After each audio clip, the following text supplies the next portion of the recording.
Welcome to another episode of Business by the Numbers. I'm your host, Hunt Emrys, CPA with Parmelis and Associates. Do you think raising your rent is going to help you save money on taxes? Do you know how this affects the value of your business, the value of your real estate? Do you not even know what I'm talking about? Well, that's exactly what we're going to talk about this week. Fair rental amounts, how do you calculate that? Should you increase your rent? Should you pay for that between your rental LLC or your shop and everything else in between? Before we get into that, I just want to stop and say thank you to you and the rest of the dedicated listeners. Remember, if you have a question, want to hear a topic discussed on here, or want to be a guest in a future episode, shoot me an email at podcast@parmelis.com. What we're going to talk about this week is essentially what I'm calling the handbook on self-rentals. Why we do it, what you need to do in order to do this, and then some of the how, right? Or some of the why again at the end there. To start off with the original why are we talking about this, Hunt? What are you even talking about here? If you go out and you run a shop and you rent from a landlord, you don't need to worry about any of this stuff, right? Because it's an arm's length transaction. They're going to charge you a fair market value. They're going to collect and pay what they think is reasonable. And the open market decides a lot of this stuff. Hey, should you have a lease? He's probably going to give you one, or she's probably going to give you one. The thing that adds an added level of complexity is when you're dealing with yourself, right? Self-dealing. It's something that the IRS talks about, and it's something that gets brought up a lot. Why? Because if you have a transaction, hey, I'm going to buy this car, I'm going to sell this car, I'm going to buy this real estate, I'm going to sell this real estate, right? Or down to renting this stuff. If you're doing it with someone else, right, there is, it's going to be a fair market, right? You're not going to do something that is one-sided, because why would the person ever say yes? However, when you're dealing with yourself, you could say, hey, depending on what the outcome is, I could argue the rent should be high. I could argue that the rent should be low. I could argue that my rental LLC should pay for this repair, or I could argue that my shop. And really a lot of that is going to come down to the reason why we do some of this stuff, right? Some of this is, well, hey, you could make an argument that the landlord or the lessee should pay for this repair or pay for this insurance.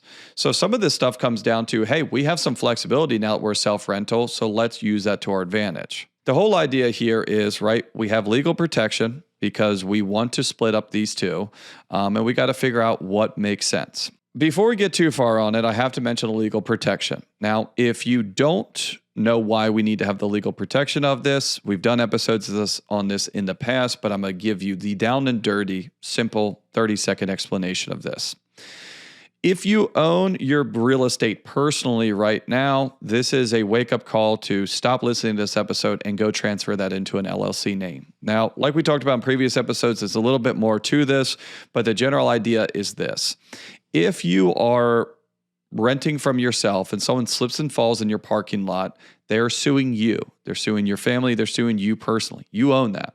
However, if you transfer it into an LLC solely owned by you and your spouse, they can sue you and they can sue your LLC. And yeah, if they win, they can take that real estate.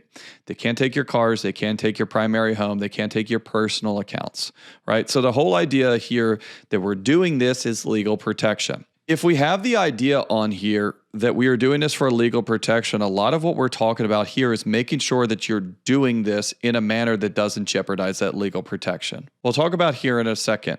We got to have a lease set up. Why? Because we need to make sure that everything is done by the book. If you go to a landlord, they're going to have a lease set up for you, so do you, right? You might be saying to yourself, well, hon, I don't want to do all of this stuff, right? When we get to this, remember, the whole reason that you did this and separated these two is for legal protection. You don't want to do something in your day-to-day or kind of, your compliance side of things on a yearly basis that's going to jeopardize the legal protection, right? It's the whole idea that we ultimately do this. Another thing on this is, you're not going to save any money here on taxes, right? So I'm going to stop you right now. Is separating this stuff up, paying yourself a higher or lower amount in rent is really not going to save you any money on taxes. We're going to talk about this in a little bit, that there is some obscure things that taxes do come in, but more or less, if you pay yourself more rent, you're lowering the business income, you're increasing your rental income, right? It's just a seesaw. We're not losing any tax liability. We're shifting it from this one to that one. But if you remember, your LLC, your business, none of them pay tax. You do personally. So whether we have 100 of profit and 60 of profit flowing in, or we have 60 of profit, 100 of profit flowing in, personally for you, you're still going to have $160,000 of net income. Doesn't matter which pocket it's coming into, right? If you're not doing this for legal protection, you're not doing this for anything because it doesn't save us money on taxes. The last why that we do this, and this is a very specific why, but this is the why on why you care about how much money you're paying a month, making sure that you're paying fair market value, is this does come into affect your estate and tax planning. We'll talk about this kind of at the end when we get into the how or how much do we figure out. The biggest thing here, though, is if you don't do this stuff correctly, if you don't build a business that can support fair market value rent, you could actually be devaluing your business for when you decide to ultimately sell that and retire. Now that we got the why, right? Now that the whole point of the why was to hopefully hook you guys, right? Is like, all right, this is why we need to worry about this. This is why this stuff is important. And yeah, you might not be affected by this now, but maybe down the road, if you were to get sued, or hey, you're probably going to retire at this some point, this stuff is going to come back and it's going to affect you. What do you need, right? If we're looking at this as kind of like a project, what supplies do you need in order to complete this project? First and foremost, this stuff has to be in a separate LLC. So if you were listening to this before and you'd already stopped this episode where I said, because if this is not in a separate LLC, if you own this personally, most of this stuff doesn't really make much sense anymore, right? If you're going to have this in a separate LLC, then obviously you're going to need to have a separate LLC set up. Now, here's where the optional stuff comes in. Hunt, do I need a bank account set up for my LLC, right? And this is a big one, and I will come down to this, and let's just answer this right now. You do not need to do any of this stuff. I think you should do all of it, right? And I'll just leave that at that. This is going to be the same thing when we talk about leases. This is going to be the same thing when we talk about actually transferring or pay these checks on it. To simplify all this is, what do you think a landlord would do if they were doing this? If someone went out and they set up an LLC to rent to a shop, do you think that they would deposit the rental payments in their personal account, or would they deposit those into a business bank account? They're going to deposit this stuff into a business bank account. Is this going to affect you on taxes if you deposit in a personal account versus a business bank account? No. If you were to get sued by a lawyer, do you think it's going to look better to produce your records where all of the income and expenses are all neatly categorized in an LLC bank account solely used for that LLC, or mixed in with your operating business or your personal, that you are at the same time trying to argue in this lawsuit that has nothing to do with your real estate, right? It's going to look better. Set up the bank account. It's cheap. It's easy to do. You need a lease set up. I would advise you, if you're going to get the LLC set up, to have a lawyer do the lease at the same time. Remember, we're doing this for legal protection. Now, on the lease side of it, if you already have your LLC set up, you already have a bank account set up, and you're saying, Hunt, I don't officially have a lease set up, I'd probably just do it online. What you are looking for is what's called a triple net commercial lease. So if you Google triple net commercial lease for, enter state name, it'll create you one. Little quick tip here. Lawyers that I know of that listen to this, don't shoot me nasty messages. But if I need a quick legal document set up that I know will not have any legal bearing, because it's just, generally to myself, I'll use Rocket Lawyer. Again, lawyers, don't kill me. It's really cheap. You can get a 7-day free trial on it, and you can absolutely do a commercial triple net lease, because I've done them before on there. What does triple net lease mean, though? Why do you get a lease set up? Because if you were renting from someone else, they would have a lease set up. You make sure this is all legal. Make sure this looks arm's length. Now, the reason why we're going to do a triple net lease is two reasons. One is that's what's most commonly done. If you're renting from someone else, you are probably getting a triple net lease, meaning that you're responsible for taxes, insurance, and upkeep. So if you're going to do that with your shop, you're going to do the same thing. It's just common practice. The other reason, and this goes back to what we were talking about before, some of this stuff doesn't matter, right? Whether it's a triple net lease or not. So why do we want it to be a triple net lease? This is one of the aspects that it does matter for taxes. Generally, the operating business, the shop, has more of a profit. So we want to saddle the taxes, insurance, and repairs and upkeep on the shop to hopefully bring that income down. Like we mentioned before, at the end of the year, all of this money is flowing through to you personally. So whether it's coming from here or coming from there, it doesn't matter. The big difference is we could have a loss in the shop after paying all of our triple net expenses, and generally we can deduct those. If you lose money on a real estate entity, you generally cannot deduct that. So if we lost 25 grand in the shop and we made 25 grand on the real estate, Those wash out, we pay zero tax. If we lose 25 grand on the real estate and we have 25,000 of profit on the shop, there's a good chance we're paying tax on the 25,000 of profit and the losses on the real estate are not deducted and we get pushed forward to future years. If you wanted the long and short on it, on why you do a triple net lease, you just got it. If you don't care, set up a triple net commercial lease made for enter your state name here. Most all of this stuff legally is done state by state. I have to put the caveat out there that some of this stuff, depending on where you are, if you're in a Commonwealth, is done by different municipalities. But yeah, generally state by state, you are good to go here. You got this set up for legal protection. You got the bank account set up. You got the lease set up. You are ready to go, right? Now, how do we do this? So I mentioned this before. How do we do this is almost just as important as what we're doing or why we're doing it. The first one is, how do we pay ourselves? How would you pay a landlord? Or any question that I'm thinking of, I'm going to phrase it back to you, and that's how I want you to think about this going forward, right? Stop making this confusing and being like, well, now that I'm my own landlord, I have all these choices. No, you don't. Take those choices out of your, kind of equation. If you bought your building from your old landlord and you used to send him a check, then send yourself a check. If you bought it from your old landlord and you used to wire the money, then wire it to yourself. Keep things simple, because if anyone came and looked at it, well, this is not arm's length. Sure it is, right? This is how I used to do it with an unrelated party. More or less, though, I need to see that money going back and forth. In a perfect situation, it's either a direct wire that's automated or a check that goes out. In the simplest format of this, the way that I see this working is I have an automated transfer from my business the first of the month of 12 grand to my rental company. And then on the second of the month, I have an automated bill payment coming out of my rental company for my mortgage payment of $10,000. That is a super easy, repeatable process that doesn't even need to be repeated because now it's all automated. I figured out how much in rent I need to pay. That's going to automatically come out. I got the lease done up, transfer from my business bank account to my Renta LLC bank account. That's automatically going to pay the mortgage. I'm in compliance. It's on autopilot. It's good to go. That is what I want this to ultimately look like for you guys. We've talked about what you need to set up. We've talked about how you guys need to kind of organize this. The only thing that we haven't talked about is how much you should pay yourself. This is a tricky one.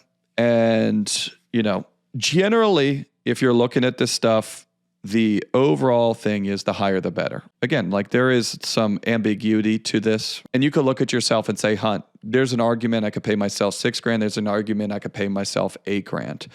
When in doubt, what would you do? For every state out there, pretty much besides Florida, when in doubt, use a higher amount. The idea behind that is there's generally not a whole lot of situations where that could hurt you by having the amount too high. The only thing that I will put out there is Florida. We're not going to do that. Florida is a unique one where Florida, you actually pay sales tax on your rent. So if you pay yourself a higher amount in rent, you're just ended up paying more money to the state. Florida, when we're talking about this, we're trying to have this as trim and as low as possible that we can legally argue. That way we don't have to give the state more money. I know they lowered the state in Florida. We don't have to give them the full sales tax rate.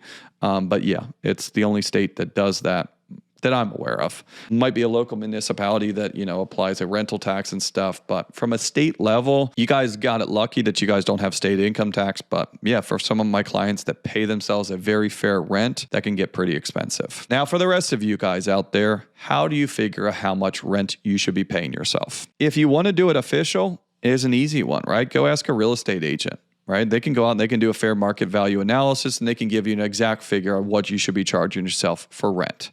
Now, for everyone else that doesn't have the official answer, doesn't feel like paying a real estate agent, I'm going to kind of give you two choices. If you just got your building, meaning you got it now, you got it within the last 3 to 4 years, your mortgage payment is probably pretty darn close to fair market value, right? You just bought it. You're probably not going to be able to argue or afford paying yourself much more than what your mortgage payment is. So if you're sitting yourself saying, Hun, I bought my building in 2022, arguably the value is kind of similar on it, or my mortgage is $5,200 a month right now, I'm going to pay myself $6,000 a month, right? It's higher than a mortgage payment. It's going to cover the mortgage payment. It's going to put a little bit of money aside over there for rainy days, for savings, for taxes, for profit, whatever, right? So if you just got it, just do a mortgage payment plus, right? And whatever you want it to be. Some of my clients also use that to get creative for like a forced spending or forced savings account, right? Like let's say you want to redo all of your lifts next year, right? It's going to cost you $25,000. What some of my clients do is they say, hey, I'm going to take an extra $2,000 a month and pay myself in rent. Over the course of 12 months, that's going to save me $24,000, and I can use that to buy these lifts. That's a cool idea. I see people use it a lot. You might be saying to yourself, Hunt, I bought this, I don't even remember when, it's been so long, and I don't even have a mortgage to kind of compare this on. What would you do? So again, you could go back to a real estate agent, you could ask them, and you still might need to do this to get a value, but you can also kind of back into the rent amount based on what the value of the property is. You can kind of do this from one of two ways. Let's say that you are currently paying yourself around $80,000 a year in rent, and you want to kind of do a sanity check. Hunt, does that sound right? If you're paying yourself around $80,000 a year in rent, and cap rates are different everywhere, but generally that would mean that your building is worth around $800,000, or the real estate itself is worth around $800,000, right? I'm using a 10% cap rate there.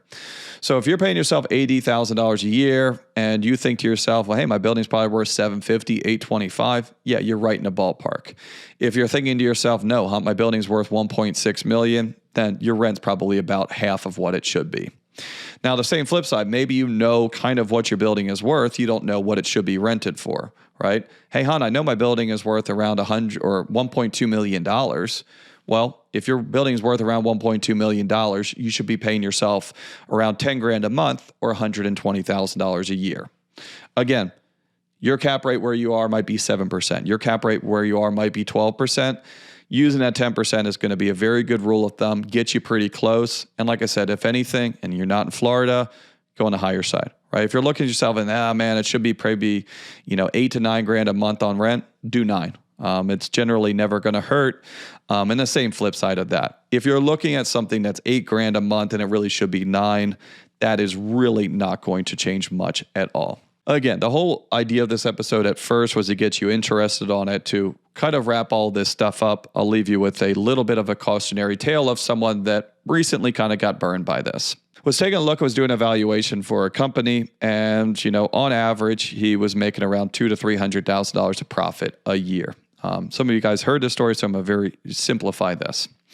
And so if you've, listened to it before, if someone's making $200,000-$300,000 in profit, a 3-time multiple, that business is probably worth about $1 million. And I would say if these numbers were true, that business was worth about $1 million. Long story short, we end up looking down through, we look at the valuation. He's paying himself about $100,000 a year in rent, which is a good bit of money, but I knew where he was. So we sat down and we said, hey, I need you to go find out what this building is worth and what rent is, because you bought this and, 1742. So I know what you're paying is not fair. We get around and around on it. This building is worth, or this real estate's worth every bit of $4 to $5 million. And so what we work out is that he's probably underpaying himself by about $300,000 a year. But going forward, he's not selling the real estate. So the people wouldn't be paying him $100,000 a year, but more like $400,000 to $500,000. The good news for my client is that his real estate is enough to make him independently wealthy, right? He doesn't know anything on that real estate. He's going to be able to sell that and ride off into the sunset. The downside of it is he just got a wake-up call that the business as it's currently set up is probably worthless, because how is he going to sell that business to someone else when they're looking at the numbers and they know, hey, day one that I come in here, this business cannot afford what it's going to be paying in rent. Even though this is all going to the same spot, even though this person kind of won because the real estate was worth more, the business is worth less. Is he have anything to do about this? Yeah, to a certain extent, right? He doesn't need to sell this now. But imagine if he did this exercise when he was 45 and not when he was 65. What he could have been able to change, do differently, forecast, grow. Hopefully you're getting this at 45, not 65. Even better, you're hearing this at 35. But take a look at this stuff. Do your research, make sure that you are doing this stuff and you're protecting yourself and not spending money where we shouldn't be. As always, please share with friends, fellow shop owners, or really anyone else that you know self-employed and renting from themselves. If you have any questions, comments, or ideas for future episodes, shoot me an email at podcast@parmelis.com. So thanks again for joining me on Business by the Numbers. Stay safe out there, and I will talk to you all next week.